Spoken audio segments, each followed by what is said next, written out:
Hi, everybody. I want to welcome you to our Wednesday webinar. It's March 20th at 2 o'clock. We're going to talk about student forms. Can everybody hear me okay? Pretty good. Okay, Joel just said, good news, I can hear you. So that's always a good sign. off to a successful start. We're going to talk about student forms and kind of focus on how to build student forms. This is just going to be a basic training over student forms. So how to build form security, the difference between student forms and form space, and when you might want to use one versus the other. And we'll also talk a little bit about archiving and how that affects the form on the student profile. So we've got a lot to cover in an hour, and I think we can get to it. Today is officially the first day of spring, so we are using a spring theme for Eddie. He's got his bouquet of flowers. And on with me today is Joel Atkins. He will be answering questions, so not talking today, but grabbing your questions that you can type in the chat. And then I'm Jenny Strock. I'm an AWARE training specialist. And I'd like to remind you, we have one more upcoming Service Center event, the last one of the year. It's Wednesday, March 27th in San Angelo, Texas. So we try to hit all the service centers who we partner with throughout the year, and we're down to the very last one as we're nearing the end of the year. So those will start up again next year. So watch for those as they come up in your area. And I also always like to remind you about the help resources. So our online help is available and it's accessible from any application. So on the login screen, it's the upper right-hand corner. In any of the other applications, it's also in the upper right-hand corner. And then in our new Strive layout, it is kind of on the left towards the bottom. There's a help section there. It'll take you and show you all the help documents that are available. We try to keep those updated. And a lot of times you can go to there before you take the time to send an email or call and find the answer you're looking for. So always check that out first. And let's talk for a second about questions. Joel is the only one answering questions today, and he's not an AWARE specialist. I know that he is going to chat with Jason some on some trouble points, and I may grab some questions at the end. So anything he's not able to answer, we'll get back to you later on. We do ask that you keep your questions on topic. So let's stay away from questions about tickets that you have in the system or problems or timing on releases and those kind of things. It's hard for us to get to all of the questions at once, and it kind of bogs down the system if we're trying to kind of have to access things that we have a process for. So if you want information on any of those things, a current ticket, you can email support@eduphoria.net. If you need information or want information about timing of releases or when things are coming out, that kind of thing, stay current with our news and announcements. We always give you a heads up when things are going to release. We do webinars and plenty of advance notice when things are coming out. And so we also have release notes that are in our news and announcements that come out every Tuesday. So watch for those things. And you can also always email training@eduphoria.net or support@eduphoria.net for more information on those things. All right, so again, today is the first official day of spring. It is also the spring equinox. And so it's the only day of the year where the majority of the world gets almost an equal amount of daylight, 12 hours of daylight, 12 hours of darkness. So pretty exciting day. We chose to celebrate it with our theme today. And so first thing we want to talk about during this webinar are student forms versus form space. And so just to kind of give you a rundown, a student form is actually attached or tied to a student. A form space form is not, can't be, other than with the attachment feature in the student profile, attached to a student. And so that form will actually stay with the student, attached to the student's profile throughout their school career. Some things that you can do in form space that you cannot do in student forms are workflows and generate data based on the form. And so that's two things that you kind of need to consider. So student forms are great for things like 504, RTI processes, accelerated instruction. You can use them for discipline issue, those kind of things, but you cannot use them for things that would require a workflow or that you need to gather data on. So if the volleyball coach needs a form to gather shirt sizes for faculty members, that would need to be in form space, not in student forms. If you are the testing coordinator and you're gathering information for the types of booklets you need to order for a campus, or those kind of things, that would need to be in form space. However, student forms are a great way for teachers to do their 504 or our input forms. They are a great way to monitor RTI progress or intervention progress, those kind of things. So anything that you want to tie directly to a student would be in student forms, and anything where you might need a workflow or to gather data off of, you would want to do in form space. So we're going to jump right into the software now and handle this just like a training. And Joel, I know he was having trouble with his microphone. He could put in the chat if he had any questions. I don't see any questions right now. Let me look. So Joel, if you want to put that in the chat. Okay, so none, he just said none yet. I also have him on another chat thing open now, so I'll keep checking back for that. But Joel will be kind of taking those questions and letting me know if there's a question that that we need to address. We don't have a whole lot of people on the webinar, so I don't think questions are going to be a huge deal today. But just in case you have something you want to ask, we're here to answer it. All right, so when we go into Aware, we actually are going to go to the Forms tab to edit and create student forms.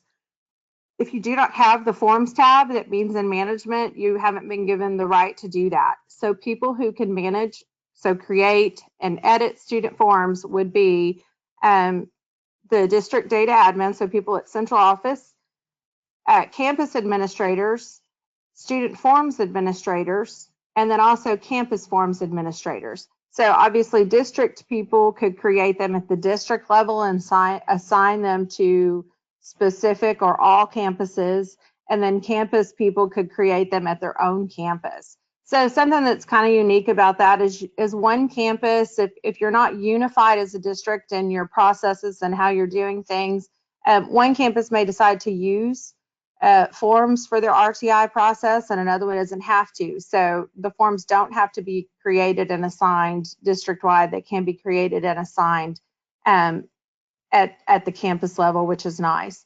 And so you can, if you've never used student forms before, you can kind of run a trial at an individual campus and then decide how you like it, pros and cons of it, that kind of thing, and then decide if it's something you want to implement district-wide. So they can be created campus specific. And so again, if you don't have the Forms tab, you would either have to be a district data admin, a campus administrator, a campus forms administrator, which only gives you that additional right, that's a right, or a student forms administrator, which gives you that right plus the right to create and share data views, I think. So that's kind of an additional one. You can always look at our roles and rights spreadsheet to confirm that. You can also kind of just assign it and see what it does as a trial and error. So student forms are created under the Forms tab in Aware, so not in Form Space. And I want to show you first the form options that you have here. The first thing I always like to show people is the community forms. You do not have to reinvent the wheel. We have hundreds of forms in the Aware community. I always click this refresh button. I refreshed it yesterday, but always click this refresh button to make sure your community is refreshed or you're not getting like the latest and greatest stuff that people have added. And then you can open these files and you can see all of these student forms that have been created by all these different districts and shared to the community. So anytime you create a form that you're proud of and you think might be of use to other educators across the state, be sure and share it to our community, and people will definitely pull it out. We also have all of our, there's ESL forms in here. So the LPAC process forms are in there, GT, RTI 504 forms are all in here. So we have all the 504 forms in here. We have district created RTI forms. So be sure and take a look at these before you go and create. I know sometimes thinking about creating a form, how you want it to look is kind of the hardest part. It's not actually building the form, but deciding what all needs to be on the form can be difficult. And so people have essentially done that work for you in a lot of cases, and you can look at what they've done and kind of build your form off of that. Another option is simply just to select a form and then import the document to your site. So you can actually just select a form and then again import the document to your site and then make changes as needed to customize it for your district. So that's nice. You don't again have to reinvent the wheel every time you sit down and think about what you might want to have in a form. So again, you could just click this import. It would take it over to your site, the whole form, and you can edit from there. Or of course, you can start from scratch. So when you're getting ready to build forms, it's not necessary to build form categories, but you can build form categories. And essentially what you are doing when you configure these form categories is you're creating a file to file the form in. If your district is using a lot of different forms for a lot of different things, it does organize them by form category. And so if you create those form categories, it makes it easier for a teacher to select a form. So if I know I'm looking for a 504 form, I know I go to the 504 form file or an RTI form file. And so again, to create one, and I'm just going to do one for accelerated instruction. I'll just do a second. I've already done one. I'll do a second one. And then I'm going to assign an icon to it. And so I can just click the little icon here, and maybe I'll do this for secondary, make it special. All right, and then I'm going to assign this icon to it, and I'm going to add it to the form types. And then when I create the form, I can file it in the appropriate file. If I don't create a form category and file it in the appropriate file, it just goes in general forms. You can see they're all just kind of stacked up on top of each other. And so if I'm a teacher and I go to add a form to a student's profile, or an administrator and add a form to a student's profile, if they're all just in one long stack, it's a little harder to find the form I'm looking for, and you run into people adding forms to students that it's the wrong form, that kind of thing. So again, it's just kind of a filing system that I've created by doing this. And so the next thing we're going to kind of look at is just a new student form and how you start building forms. So if I click new student forms, I have two options here. So let's say I am a district administrator and I know that a campus did pilot this program and I really liked the forms that they use and I want to use it at the district level. I can actually go copy an existing form and pull all the campus forms up to the district level, so I can copy those out. I could also, look at maybe old forms that we use that are outdated. I could edit those, or maybe they've been, there's just more changes than I want to make, or I want to make a secondary copy of it and edit it. I can copy an existing form, or I can start from scratch and build a new form. So here we're going to go.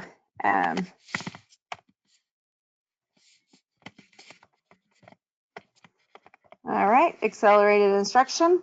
It's always hard to type in front of an audience. And then here, there's two places I could do this. I can make this a district level form, or I can make this a campus specific form when I'm at the district level. If I am working from the campus level, I'm just going to have the option of my campus right here. So I'm in as a district administrator. And for right now, I'm just going to leave this for the entire district. I'll decide later which campuses we're going to use it at, or all campuses. And so I clicked finish. And what I have here is just the options that I talked about. So I'm going to go ahead and I'm going to make sure that this gets filed in the accelerated instruction forms for secondary students. And then I'm only going to use it this year at Blue High School. Okay, so I'm assigning it a file and a campus. Okay. If I go to the form editor and I just have a blank form there, I'm just going to start adding questions to the form. So if I click add a question, the first thing I'm probably going to put on there is a title and a picture. And I can actually upload a seal or logo for the district as my image, and it will have the title and then the image from my district next to it, which is pretty nice. And so again, I would just type in this box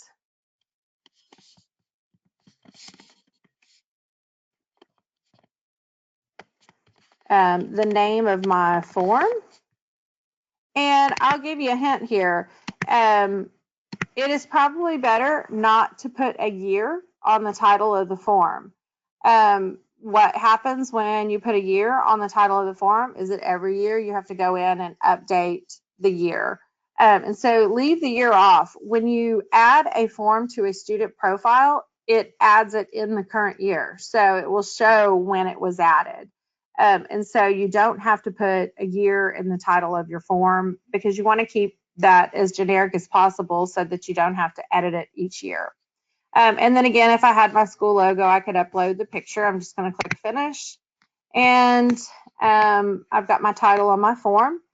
And then I may want to add a student information option. So what this does is this question type actually, when I add the form to a specific student's profile, it will self-populate these things. And so I could actually take off anything that I don't want on here. I could include the schedule if I wanted. So let's say that I don't need the school name on there. I can just uncheck that. And I'm going to go ahead and leave it with everything on here. Advisors, sometimes you take that off because sometimes that's not necessarily the applicable person who would, be the actual student advisor. So I might pull that one off. And I'm going to click finished. And so you can see how this populates. All of this information will populate automatically with the student's information that it was assigned to. And the next thing I may want to add on here is test and scores information. Or maybe I want to let's do an instruction block next. So the next thing is, I'm going to add instructions. And this is just information on the form for how you're going to fill this out or what you're going to do with the form. I'm just going to click finish. I don't have any instructions in there, but it's okay. Y'all are getting the idea of it. And the next thing I may want to do is put test and score information. So I can always click this show options. Notice that these questions always say question required, yes or no. So you can make the question mandatory or not. So if it's something you definitely want filled out, you'd want to make it mandatory. If it's something that you say, please provide any additional applicable information. Maybe that's not a mandatory question. That's just additional information they may want to provide. So you wouldn't make that a required question. But I'm going to go here for this one. Actually, you wouldn't have to fill anything out. Let's do star test. And let's do just for, let's do this for math. And let's show 2 years of star data. Now this is going to this star data is going to populate down to the reporting category. It does not populate SE information, but it's going to be their scores, and it's going to be their most recent administration, and it's going to be down to the reporting category level. And I can do, again, up to 2 years. I could do multiple subjects in there as well. But if this was an accelerated instruction, I should have just put math accelerated instruction. But accelerated instruction is generally provided by a teacher in one content area at the secondary level. So, and just quickly, I'll go over these other question types. So a question matrix, we get the question all the time, can I put a chart on my student form? And a question matrix is going to be as close as you can get. So let's say that I want to know which test they are going to take for which subject, or let's say that I want to know which interventions have been provided at which subjects, or maybe in which term. And so let's go provided interventions, or let's do accommodations.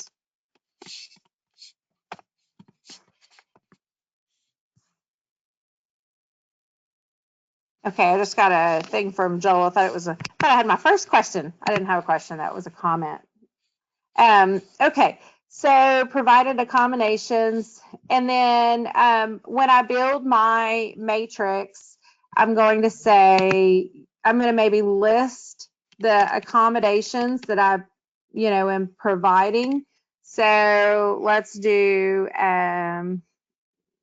oral administration. And let's do, I don't even know them all anymore. I used to know all of them. I'm kind of struggling here. Online testing, maybe. We're just going to make some things up. And let's say we are providing a calculator, which I think is standard, but that's okay. You math people are probably going, no, that's not right. It's all right. All right. And then on my here, I'm going to say this was provided in the fall and in the spring. And I know this probably doesn't make a lot of sense, but I'm just going to show you how it works. And then under show options, I'm going to say the question yes is required. And I have two options. I can do radio buttons or checkboxes. Either way works. You can either put a little checkbox in the box or just fill in the radio button. It's just a preference. And then I'm going to say finished.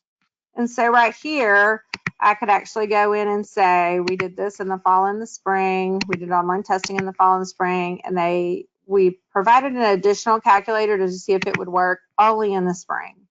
And so again, that's how that can be filled out. And so I could go in then, let's look at additional question types. There's just list questions. And so those are basically multiple choice type questions that you could add to a student. And I believe you can do it, multiple choice or multiple selection or a drop down list. So drop down list means they select one out of a longer list where the whole list doesn't show up on the page. That saves space. Let's say I have 10 different options to choose from for that question. I don't have to show all 10 on my form, a drop down list. They would scroll through and pick one, and then it would only show the one that was chosen. Multiple selection allows me to choose more than one option in the list. And then multiple choice is just a single option. And again, I can make it required or not. And it also gives you the option to include that other. So I don't have to type that each time. So that's nice. And then another question type I kind of want to talk about real quick is the person type question. So this is a really cool option. What it allows you to do is, let's say that this was a 504 form for a temporary 504 for a medical reason, a broken arm, or they just had surgery or whatever. The nurse could actually be granted access to this student's profile just for this form to fill out this section. So that's a pretty cool thing. You're actually if you were at the campus level, you could put in the question title and then the person's name, and then you could grant that person access to the form to fill out this section. So somebody who doesn't traditionally have access to the student's profile to fill things out, that could actually fill this section of the form out for, medical something or another, which is kind of neat. And then other question types. Sorry, I know this is long, but I'm kind of wanting to hit the high spots for sure. Would be just a text question where you're going to ask the question and then provide a text box for them to, type their answer in. You can do a date and time question. So it actually at the top, you could do the date and time. It's not technically a question, but it allows them to put in, it gives them the little calendars to select the date and time for when they filled it out. And then the signature line question does just provide a signature line. If you're using e-sigs in your district, or you have a way for them to provide an electronic signature, they could electronically sign these documents, which is nice. So there's several options for questions. So let's say I've created this form and then I think, you know what, I really want maybe that instruction box to go above the student information. I could just click Move Questions, and I could move actually this question on top of this question and save it. And so I think I did that wrong, but it's okay. That gives you, the option to kind of edit your question. If I'm moving into a second or third page, it would indicate that over here. So if I added more questions, it would indicate how many pages this would be printed over here with little page icons. When I look at form security, so form security is actually pretty neat. I can actually regulate who can add forms, edit forms, delete forms, all of those things, view the form, assign the form to a student profile, and I have options here. So I could say all staff members who can view the student information. I could say only data viewers and principals. So remember that a principal on a campus is not always the principal. That is the principal role in AWARE. So anyone who has campus level data access would have that principal role. And so anyone who has the principal role or data viewer role could do that. Or I could say only the following staff members, and I could actually put in specific people in here who I'm limiting this now to just a handful of people if I need to. So at my former district, we used student forms for our at-risk populations. Our counselors decided to use them. And so we actually put the reason why the student was at risk, because the counselor needed to be able to kind of monitor that from year to year. And we limited that to our campus principals, which we put in their name specifically, and then the campus counselors for those, for the whole campus. So a counselor could see it for any student they had access to. So it was, again, you could go all the way down to individual staff members. Same for viewing, editing, or deleting student forms. Generally, your permissions for deleting are going to be the same as permissions for assigning, because you don't want someone who can assign the form to not be able to delete the form. Because if I go in to assign a form and I assign it to the wrong kiddo, I need to be able to delete it without contacting somebody else. So this is not delete the whole form itself. This is to delete it off of student's profile once it's been assigned. So it's, again, generally the same rights, except for in, I would say, really specific circumstances are going to be deleting student forms and assigning student forms will be the same. When I look at the log, so this is where I kind of get a date and time stamp for what has happened in the form. And I'm actually going to move over here to a form that I think has been used. Let me find one.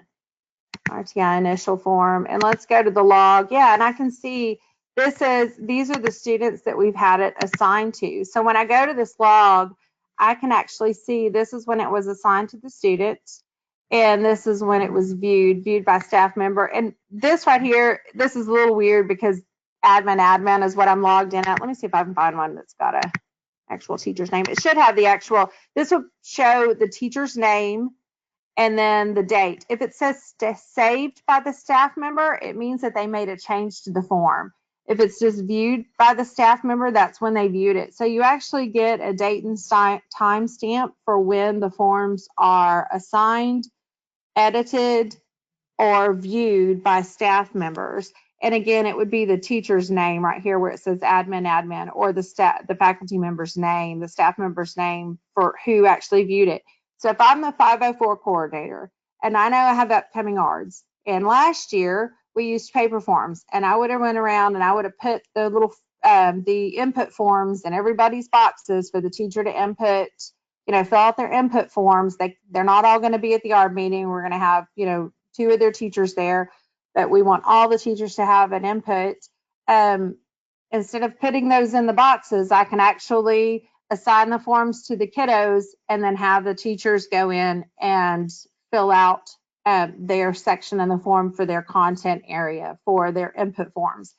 And then if I'm the 504 coordinator, I could look here and say, hey, I can see that you have not, or, thank you for, filling out your section of the form. So I can see when that's been done. Again, if it says saved, it means that they have edited the form in some way and saved those changes to the form. So they filled out their section of the form. Viewed means they've just looked at it. So anyway, I do get a log with a date and timestamp, which is nice. And then let's talk about some other actions you can do with forms. If I go to the Advanced tab on a form, I have some options here. Merging forms allows me to update a form and then merge the update to all the existing forms that are assigned to students. Now, there's pros and cons to this. If I simply want to add an additional question to a form, or let's say I found a typo in a form and I just need to fix the typo, I can make those changes in a form and then I can merge it, and I'm not going to lose any data. But let's say that I'm removing a question from a form, or I'm actually changing the type of question that we're using, and I merge it with my active forms, I'm actually going to lose the data that was accumulated or already filled out by on the student's profile on the forms. So again, I can make changes and apply those changes to all forms, or I can just make the changes, not merge, save the changes, and the changes will only be in effect for forms that are assigned from, today on. And so there's really two options there, but it gives you that option. Let's say I notice an error in a form, or I realize that I don't, need all of the questions that are on the form, or we're not using them. I can actually just delete those questions or make changes in the template and merge it, and it will update all those that have already been assigned. So I can mass archive forms. We're going to look at forms on an individual student profile here in a second, but I can, and we can look at how you can archive individual forms, but I can archive, mass archive the form. So if I chose to mass archive, this particular form, then everything would be archived on that day. And there's some processes that you think about you're going to want to archive within a school year. And then there's other processes that you would not archive within a school year. So two examples of those would be RTI and 504. RTI would probably get archived at the end of the year or at the end of summer school, because that process is going to end within that school year, or end sometimes even within a semester, or within a 9 or 6 week term. And so depending on what tier they are and what part of the intervention process we're on, we may archive within a school year. A 504 form would not, because not many kids, very few if any, 504 meetings are in September and then September. And so you're going to have kids who are October to October, or October even to maybe December, or you have one sooner than that. And so they may be on whatever 504, they may be working on whatever plan that was assigned in April of last year up through the whole fall semester of the next year. And so those would not get archived within a school year. So you kind of just have to think about what the form is and whether or not you're going to archive everybody's or just certain students. And that's how you would determine whether you're going to archive or not.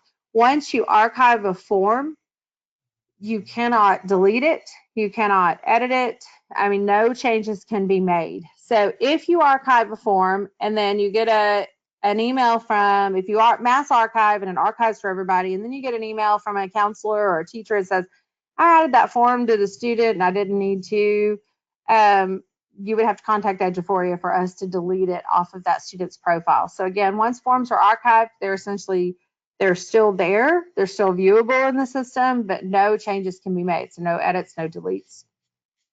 So importing questions is another neat feature.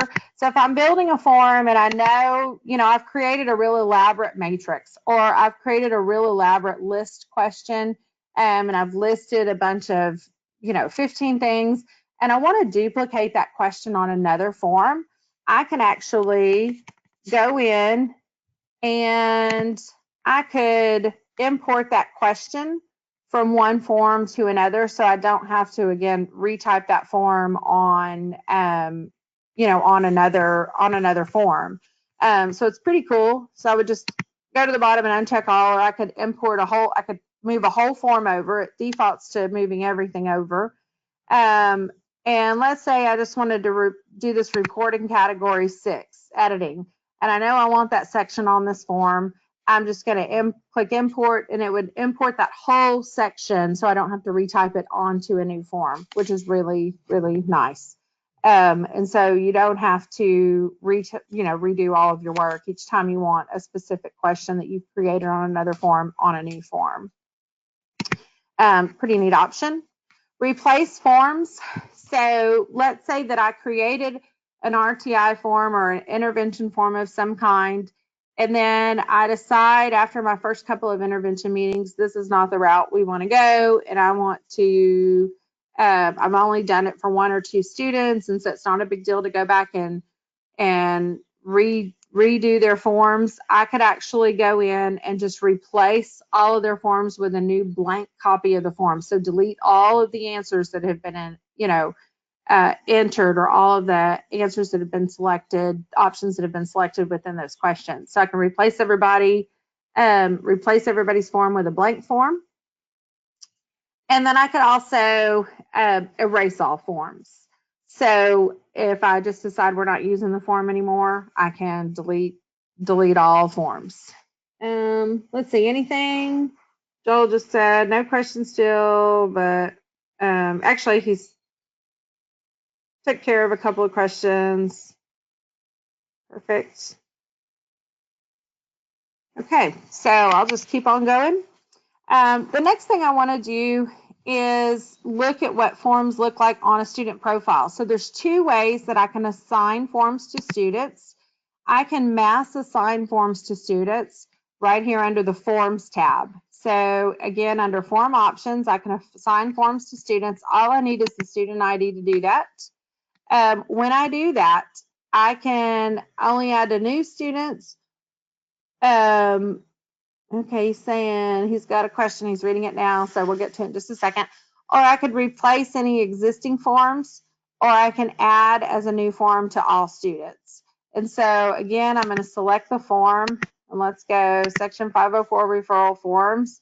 And let's say I have a list of kiddos that I know are going to be referred for 504, and I want that form filled out by their teachers. I could actually just with the student ID, all I need is a CSV file with their student ID. I can actually mass assign those forms to students. The other way to assign forms to students is under the student profile. So if I go to Trenton Fudge, he's my kiddo I use for everything. I go to Trenton Fudge and I look at his, let's see. Okay, he said it was just a comment, not a question. So if I go to Trenton Fudge and I go here to his Forms tab, this can be a little confusing, so I want to talk about this. I can add a form or I can attach a document. So I mentioned earlier in FormSpace, you could actually attach a form out of FormSpace, a PDF or a file out of, off of your computer to a student profile. This is where I do it. A lot of districts I've worked with, they're now using this to attach their TELPAS writing samples. It's really cool. So they just have to be scanned and then attached, and you scan them in alphabetical order, and then you just go through, your teacher can just go through and attach their TELPAS writing samples as a document to the student profile. It's pretty cool because then it's there. And next year's teacher can look at, last year's writing sample or the year before. I actually worked with one district who used this, and when they did TELPAS writing samples, every student did a writing sample, not just their, TELPAS kiddos. And so theirs started in 3rd grade, and they had a writing sample attached to every student's profile. If they were there from 3rd through 8th grade, they had a writing sample for each year. It was pretty cool.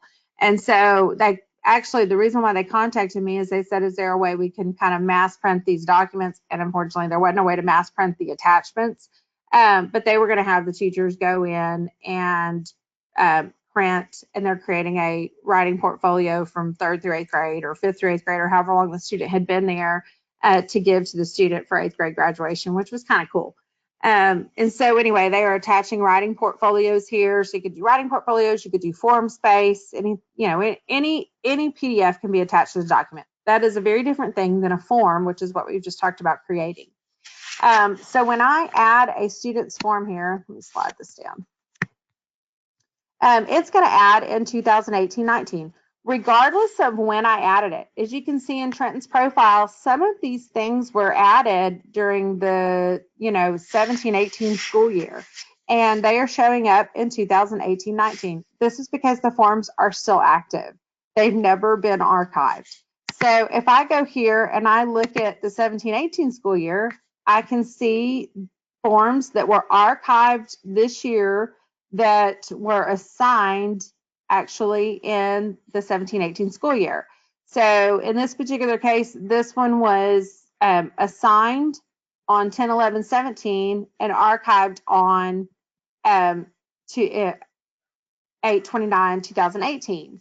And so the form gets archived in the year that it was assigned. So if I don't ever archive, again, they all stay active regardless of when they were assigned. If I click on this form, and I can go ahead and do it, if I click on this form and I archive it, it is going to move it. You see it's no longer viewable here. It's actually going to move it to the year it was assigned. So that's kind of cool when you talk about, again, things that you would or wouldn't archive. If you're talking about RTI, those things generally would get archived within a school year. So if I was his teacher, I could go in and look and go, how many times was he referred for RTI in which school year, and what was the process they used? So kind of a trial and error of what might have worked for previous teachers, which is nice. But anything current or that has never been archived will continue to show up on this page. So one of the things you might have noticed, let's say right here, I have an RTI, and this is the initial form, and I assigned it on 2/27/19. And let's say that I actually am going to have a follow-up or a checkup on him this week. I could actually assign what's called a subform, and we'll go back to the forms real quick and look at that. I could assign this RTI checkup subform, and notice how it files it. It indents it here. It kind of keeps it cleaned up. And so then again, if let's say he's dismissed from the RTI process after this checkup, he's doing better, we have a plan in place, it's working, or maybe I'm going to do one more checkup, and then we're going to dismiss him from RTI or whatever intervention process you're using. And then, 9 weeks from now, we're having the same problems and we need to kind of reevaluate. We could do an RTI initial again, discuss the problem, have that initial meeting, and then have our checkups. And so it kind of restarts. It's indication to me as a person on the outside looking in that he was referred for RTI, he went through the process, he was dismissed, he was referred again. And so it just kind of files it neatly. So you could have forms and subforms. And again, those can be deleted or archived, by the person who assigned them if in the form security you've allowed that. And so again, I could archive that or I could just delete it. I can also mark the form as updated, and that will show up in the log that it was marked as updated. And then it would also show up just that I had made changes and saved it. So it's pretty neat. If I want to see all the forms on here again, I can see all his forms. But I could just go in. I don't know what all's on this form, but I could go in and fill the form out. This would be on his 3-week, check mark, or 2, however often, in 1 week, checkpoint, and then make the changes, save the changes to that form. Okay, so Joel, we still good on questions? See, I'm checking my float out my phone like that. All right, no questions. Okay, so again, I said we go back and talk about subforms. I kind of thought we would just save that for if we have time, and it looks like we've got a little bit of time. So we'll go and look at forms versus subforms. So you saw what a subform looks like on a student profile.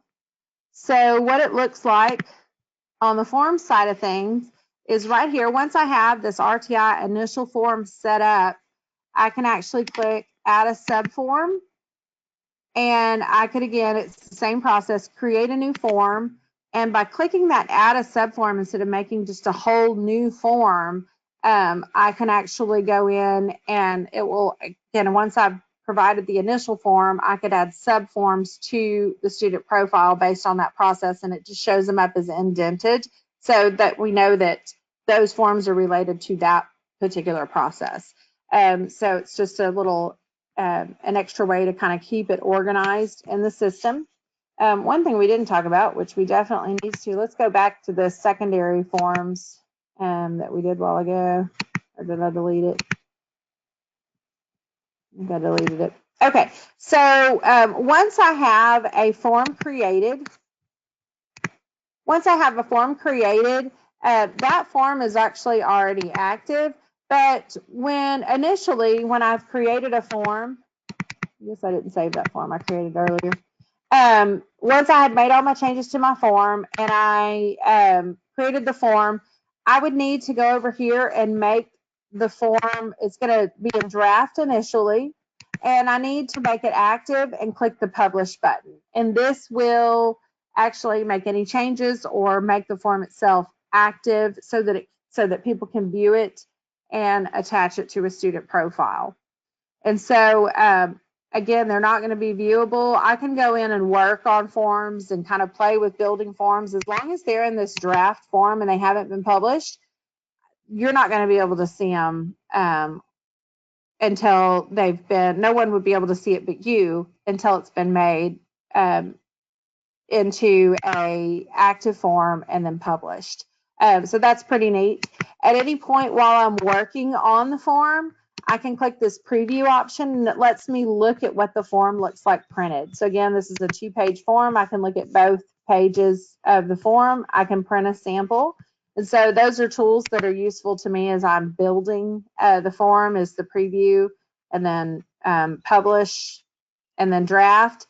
If I am working on a form and I want to insert a page break and I want to move to a new page, I can click add a new page and I can start working on a new page. So I don't actually have to fill up one page before I move to the next page, which is kind of nice. So because there's times you don't want all of that stuff. If I look at it and it looks too cluttered on one page, I can move things to the next page, and I can also delete that new page. Once I'm finished with the form, I'm going to make it active, publish it, and it will publish any changes to the form. And I want to point out something too right here. So you see how this share this document, means share the document to the community. See how it's grayed out? That is because I actually pulled this form out of the community. So it doesn't let you pull a form out of a community and then change the title of the form and then reshare it to the community. And that just keeps the community from getting so cluttered. The form actually has to be made from scratch in order for you to share it to the community. So that's why that is like that there. Let me find one that section 504. Again, we pull most of our forms out of the community for the demo. If I go into general forms, here we go. That's one. Maybe not. I've pulled all these forms over. Okay, here's one. So we've made this form from scratch. This is where I could go in and share that form to the community so that other districts can use it. Again, it won't let you do it if you initially pulled it out of the community, made changes. It wouldn't let you share it again. So I think that's about it for today. If you have any questions, feel free to type them in the chat. We're still doing no questions. We're still doing good. So that means one of two things. It means either I did an excellent job of explaining it or no one's paying attention. Either way, this will be recorded and available on our help section. And so if you want to watch at a later date, you certainly can. And let's see, I think on our agenda, we've on over everything. Oh, reporting on forms. Let's do that real quick. We have time. So in the forms tab, I do have available reports. They're not earth shattering. I'll just be honest with you. One is a mass form print. It will allow me to print every form that was assigned and filled out on a student profile. It does let me filter by, campus and then students or alphabetical. So that's cool. And then the form status report. So this would just show me, I could print it to Excel or PDF. I could sort by student name or when it was assigned or last updated. This actually just gives me a form status. So whether the form is active, archived, where it is, kind of in that forms process. So those are the only two reports at this time. We have fancy stuff coming for student forms. They're only going to get better from here on out, but we're a little ways out on that development. So just a heads up on that. Watch for news and updates on that because there are exciting things coming for student forms, but this is what we currently have. So again, you can report form status and you can mass print forms that have been assigned to students. All right. And then again, if you have any final questions, we're happy to address those. You can type them in the chat. You can also always email training@eduphoria.net or support@eduphoria.net. Be sure and sign up for our news and announcements. You can go to this website here, or you can click on the help section and sign up from there. We also are active on Twitter, Facebook, and Instagram. So you can join the conversation at Eduphoria. And we want to thank you for joining, and we want to wish you a happy first day of spring, and we hope you all have a good afternoon. Thanks so much.